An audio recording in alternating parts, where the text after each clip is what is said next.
ku shkojmë ne pas disa vitesh, nëse s'marrim masa dhe nuk ndërhyjmë siç duhet. Do vuajmë për prodhim vendi në produkte të qumshtit, do vuajmë për mish, nuk do kemi mish çfarë të konsumojmë shqiptar dhe do jemi tërësisht me produkte importi? Natyrisht qofse nuk merren masa të menjëhershme për ta frenuar këtë proces dhe pasaj dhe për ta shëndoshur sektorin e blegtorisë, konsumi në Shqipëri do të jetë i varur nga importi.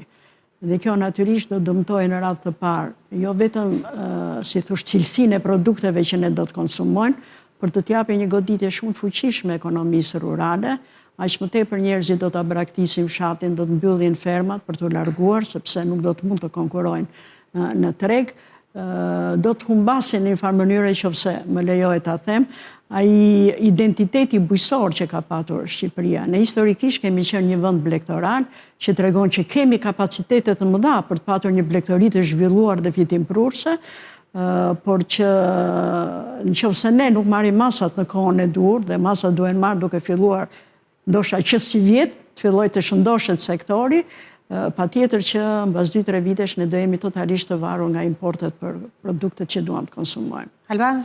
Unë besoj që, domethënë, shteti shqiptar nuk është se i ka kapacitetet me çfarë kemi parë deri tani, duke e ditur ata që kemi një rënje drastike dhe mbështetja ka qenë shumë pak në rritje. Unë e shikoj si shumë të rëndësishme, besoj shumë që Bashkimi Evropian do ta suportojë bujqësinë shqiptare, sepse kalimi nga vendi ku jemi drejt Bashkimit Evropian quhet një pjesë tranzitore dhe kjo është pjesa më e vështirë për blegtorin shqiptar dhe zakonisht Bashkimi Evropian e di këtë pjesë dhe për të kaluar këtë fazë shumë të vështirë, ata do mundohen të japin grante, do japin fonde dhe shifra besoj do jetë shumë herë më lartë se sa kanë dhënë deri tani. Pra nuk kemi skenarin pesimist që nëse nuk marrim masa, sepse Bashkimi Evropian të jep fonde, por ti duhet marrësh masa që tregosh që këto fonde janë të justifikuara, se fonde kot nuk mund marrësh. Ne mund të jemi tërësisht të varur nga importi për mishin dhe nën produktet e qumshtit?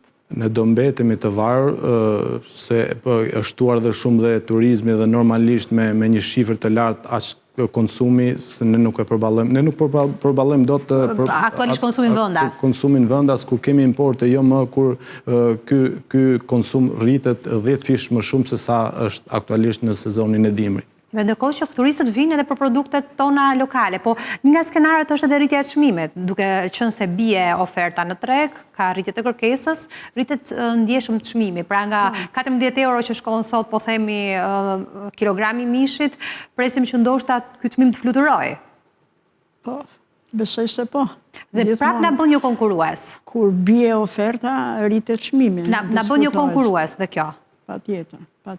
Dua të theksoj edhe diçka tjetër, përveç pjesës së shtetit, domethënë edhe vetë blegtorët është faj dhe i vetë blegtorit dhe i vetë fermierit. Pse?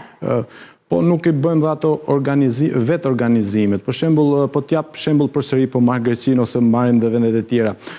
Vendet e tjera vetë organizohen, kanë ato kooperativën e vet. Domethënë që arrin ta unifikojnë atë prodhim për të ulur normalisht për të ulur kostot dhe për të investuar në teknologji. Po them, në qoftë se do bashkoheshin, po marr shembull Gjirokastrën, 10 blegtorë të Gjirokastrës do e kishin shumë më të lehtë për të investonin në një krijonin atë baxhin e tyre dhe të ndanin ato aksionet gjithsecili sipas numrit të krerëve dhe ta brandonin atë djath apo atë po thua për bashkëpunimin që ka kaq kohë që flitet dhe që nuk zbatohet. Nuk zbatohet. Është shumë e vështirë që një blegtor me 100 krerë dele apo 10 që të gjejë tregjet mëdha apo të depërtojë në Tiranë. Po ama nëse do jenë mbi 2000 krerë, do jenë këta blegtor do jenë të bashkuar, është shumë lehtë për të depërtuar dhe me çmime të lira dhe me infrastrukturën, sepse transporti është barra kryesore që ka shpenzime dhe rrit kostot,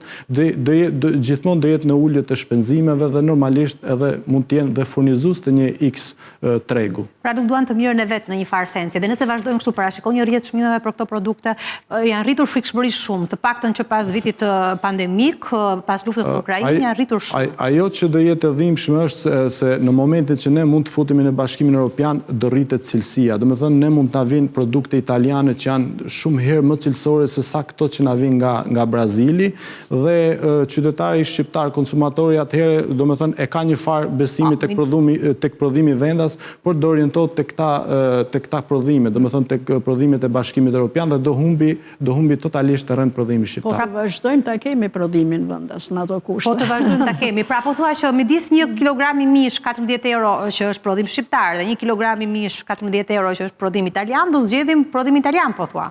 Po, besoj që po, sepse do fillojnë atë besimin, sepse ata kanë marka, kanë mënyrën se si e reklamojnë atë produkt, do më thënë është certifikimi janë shumë gjëra. Pastaj është dhe dëshira e konsumatorit shqiptar, e ka trend të që të blejet gjithmonë prodhime të huaja, që zakonisht në vendet e tjera nuk ndodh kjo gjë. E ka trend për shkak të cilësisë, po. Nuk do ta thoja këtë, normalisht konsumatori shqiptar është interesuar për produktet e vendit, por natyrisht nuk ka garanci kur shkon në supermarket, për sa kohë që nuk ka një etiket ku thotë që ky produkt ka origjinë nga filan fermë, ndodhur në këtë rajon, deri në herë përshkruhet edhe sistemi i mbashtimit që siguron besueshmëri pasaj të konsumatori.